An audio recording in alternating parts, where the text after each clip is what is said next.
Deus tem uma mensagem especial para os seres humanos nos tempos em que estamos vivendo. Existe no coração humano um certo medo.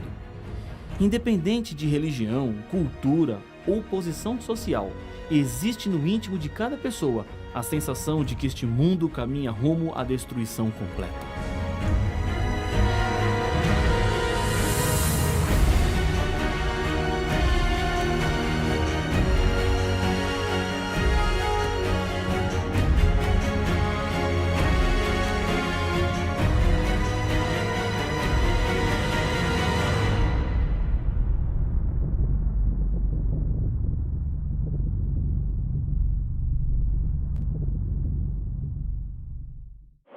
Deus tem uma mensagem especial para os seres humanos nos tempos em que estamos vivendo. Existe no coração humano um certo medo. Independente de religião, cultura ou posição social, existe no íntimo de cada pessoa a sensação de que este mundo caminha rumo à destruição completa. A maior necessidade das pessoas hoje se resume numa palavra com 3 letras: paz. Compreendendo melhor as revelações de Deus, encontraremos esperança e segurança para viver.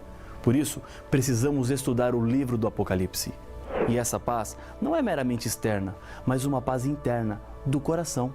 Você pode ter procurado por essa paz muito tempo, mas não encontrou. Sabe por quê? Porque ela não estava lá. A verdadeira paz só encontramos em Deus. Quando Deus criou os seres humanos, deixou uma parte em cada coração que só pode ser preenchida pelo próprio Deus.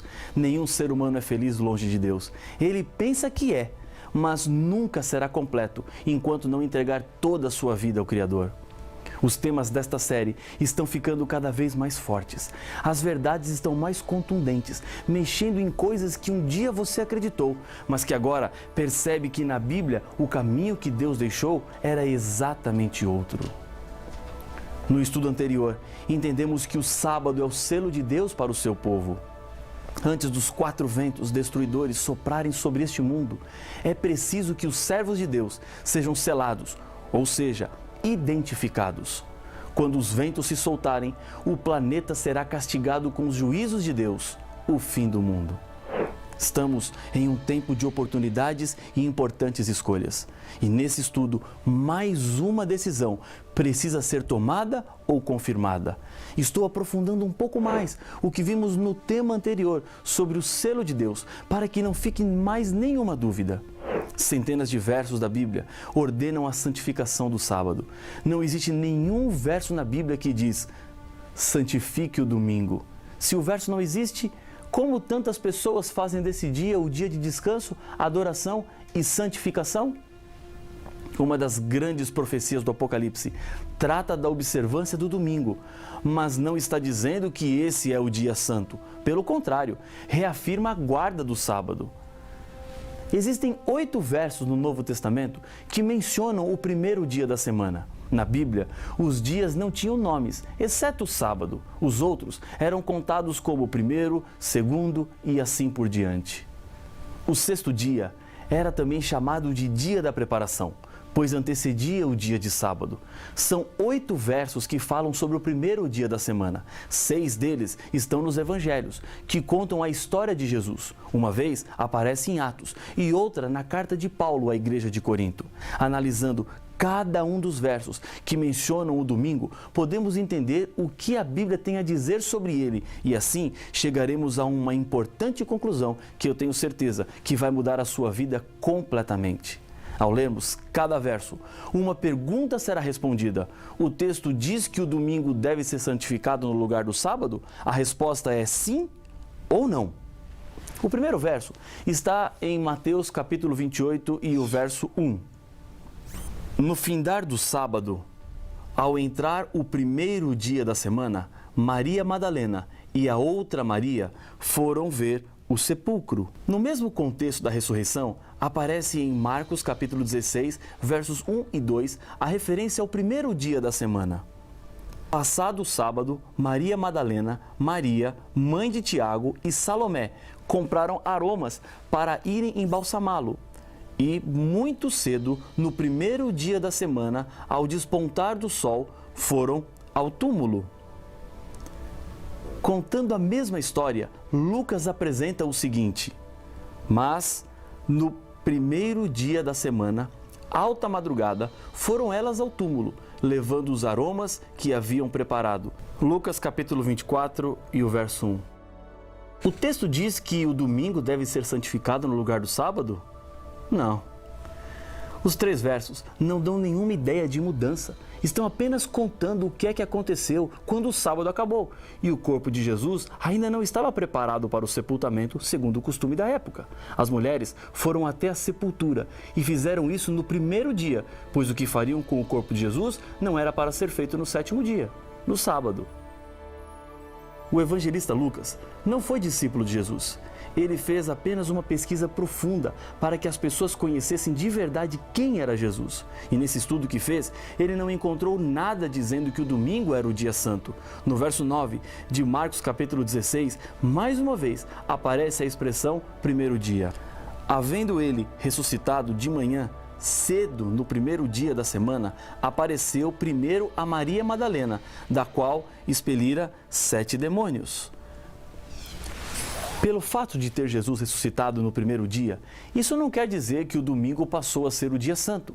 Esse é um argumento que não tem nenhuma base bíblica. Nenhum texto pode ser usado para confirmar esse pensamento. Um idoso evangelista ficou conhecido pelo desafio que fazia ao seu auditório. Nas suas séries de estudo, ele oferecia $5.000 para quem lhe mostrasse um texto ou um estudo bíblico que provasse que o dia de guarda agora era o domingo. Depois de tantos anos ensinando a Bíblia, ele ainda não tinha pago $5.000 para ninguém, pois não há como provar a mudança. Em João, capítulo 20, verso 1, o evangelista confirma a mesma história da ressurreição. Acompanhe a leitura do texto. No primeiro dia da semana, Maria Madalena foi ao sepulcro, de madrugada, sendo ainda escuro, e viu que a pedra estava revolvida.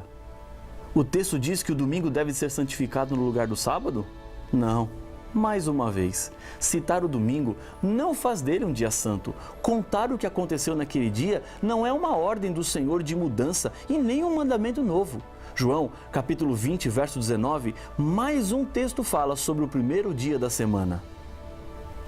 Ao cair da tarde daquele dia, o primeiro da semana, trancadas as portas da casa onde estavam os discípulos, com medo dos judeus, veio Jesus, pôs-se no meio deles e disse-lhes: paz seja convosco.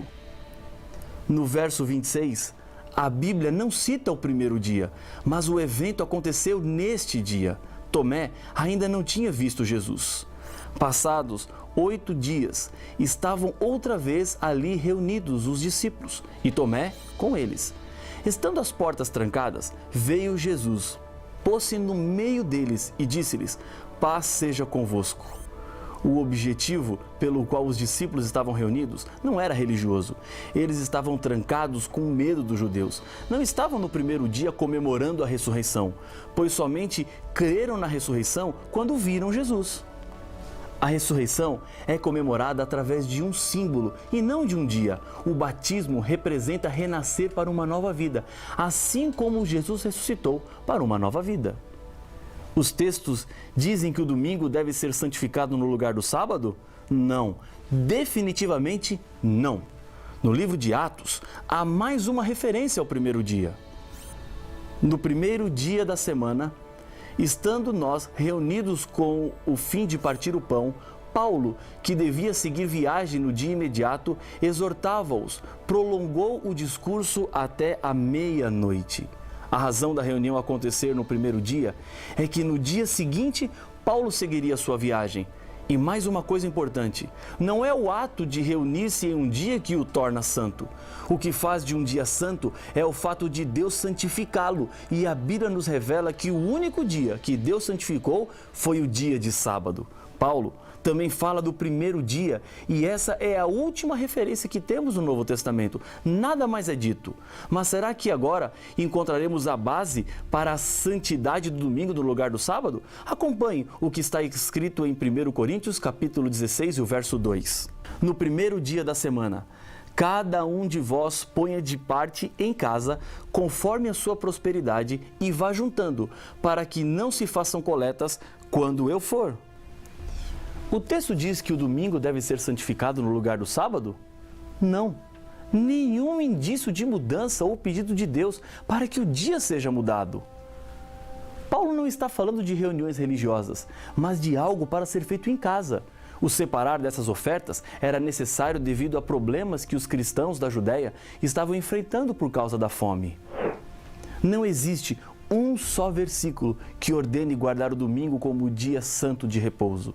Isso quer dizer que o primeiro dia da semana adquiriu essa ideia pela tradição e não pela palavra do Senhor. Existem centenas de versos em toda a Bíblia que mandam observar o sábado. O decreto mais antigo falando sobre o domingo não é cristão, mas pagão. O decreto foi assinado por Constantino no dia 7 de março de 321. A Bíblia já estava com todos os seus livros escritos, terminados e completos, há mais de 200 anos.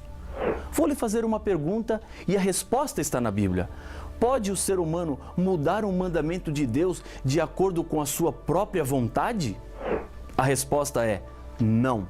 Há uma frase popular aqui no Brasil que diz assim: a voz do povo é a voz de Deus. Essa frase não está correta. A voz do povo é sempre a voz do povo e a voz de Deus é sempre a voz de Deus. O povo, em alguns momentos, pode falar de acordo com a voz de Deus, mas isso não é sempre.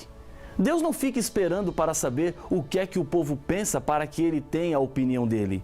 Jesus deixou bem claro que a lei de Deus não pode ser mudada por nenhum ser humano. Não penseis que vim revogar a lei ou os profetas. Não vim para revogar, vim para cumprir. Porque em verdade vos digo, até que o céu e a terra passem, nenhum i ou um tio jamais passará da lei, até que tudo se cumpra. Evangelho de Mateus, capítulo 5, versos 17 e 18. A vida de Jesus foi uma vida de obediência à lei. Cumprir significa corresponder e não no sentido de terminar. A lei não será mudada até que o céu e a terra passem, e eles ainda não passaram, e então nada mudou na lei. O que era antes da vinda de Jesus a essa terra continua sendo a mesma coisa com relação aos princípios dos 10 mandamentos. Jesus advertiu em Mateus capítulo 15, verso 3. Vós sois o sal da terra. Ora, se o sal vier a ser insípido, como lhe restaurar o sabor? Para nada mais presta, senão para, lançado fora, ser pisado pelos homens. E em Marcos, capítulo 7, verso 7, Jesus diz: e em vão me adoram, ensinando doutrinas que são preceitos de homens. Deus não aprova a lei dos homens colocada no lugar da lei de Deus. Eu sei que aquilo que estou lhe dizendo agora não é algo tão simples. Talvez você viveu sua vida toda pensando diferente. E os seus pais pensavam como você, seus avós, seus tios. O que fazer então? Você está tendo oportunidades que eles provavelmente não tiveram de conhecer mais verdades de Deus. Eu não estou lhe dizendo que você esteve errado a vida toda. Quero lhe dizer que você estava crescendo. Errado é pensar que o que conhecemos em qualquer área da vida é suficiente.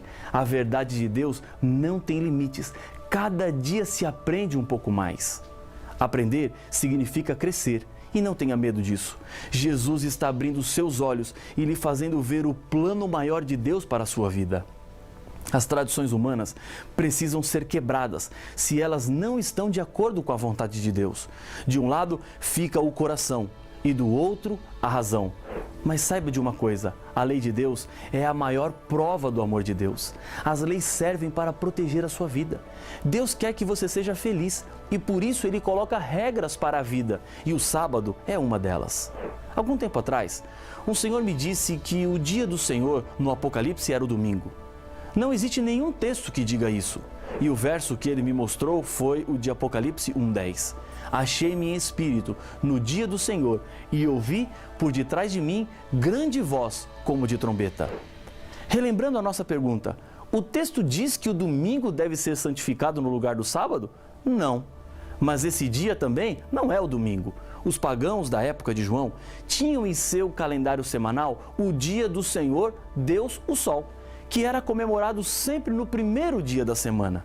Os cristãos não adoravam ao Deus Sol, por isso é que João, o autor do Apocalipse, estava preso na ilha de Pátimos, sofrendo perseguições. Por essa razão, o profeta João não concordaria em render homenagem ao Deus Sol e nem observaria um dia de culto pagão. Em Marcos, no capítulo 2, verso 28, está escrito: de sorte que o Filho do Homem é Senhor também do sábado.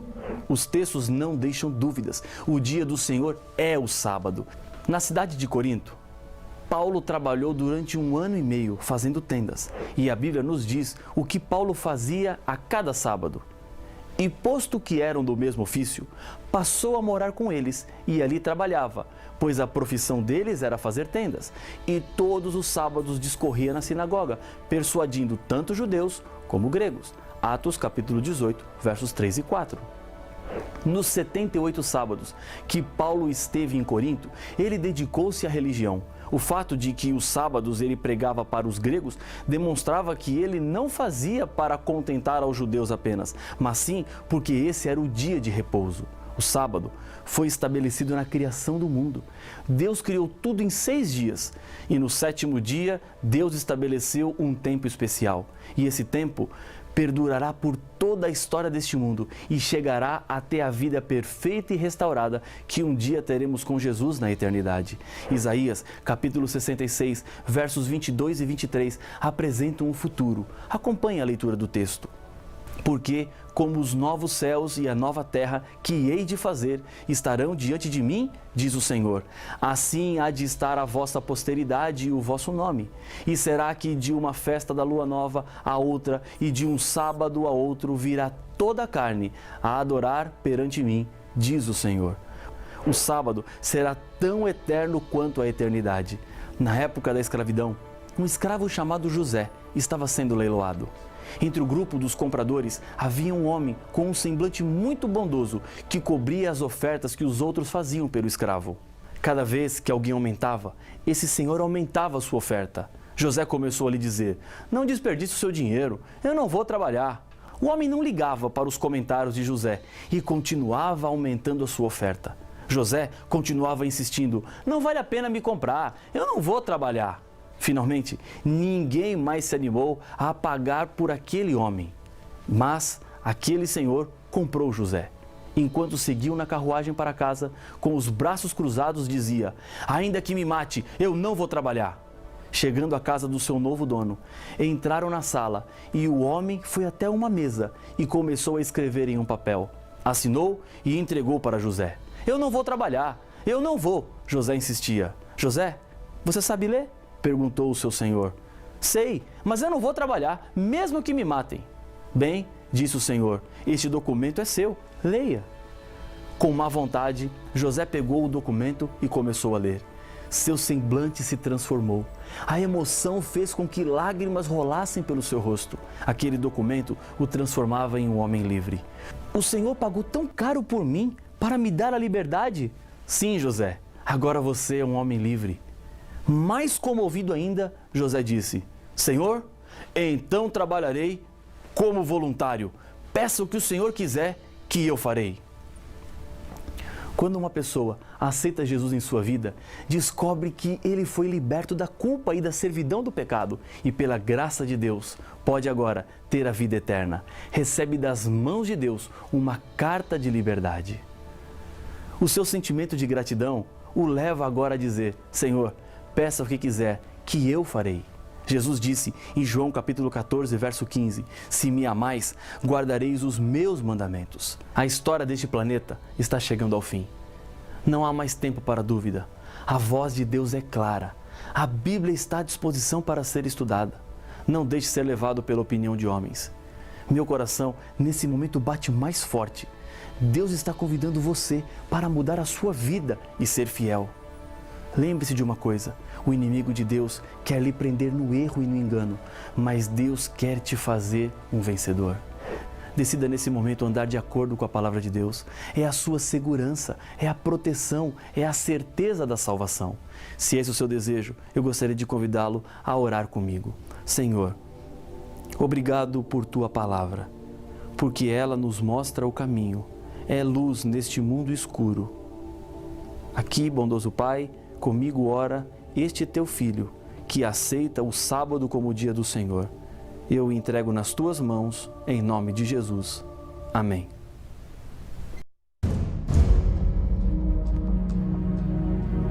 A experiência mais trágica que passamos nesta vida, sem dúvida, é a morte. Os anos se passam, a dor diminui, mas a falta nunca mais será preenchida. Outros defendem que existe a reencarnação do espírito em outra pessoa.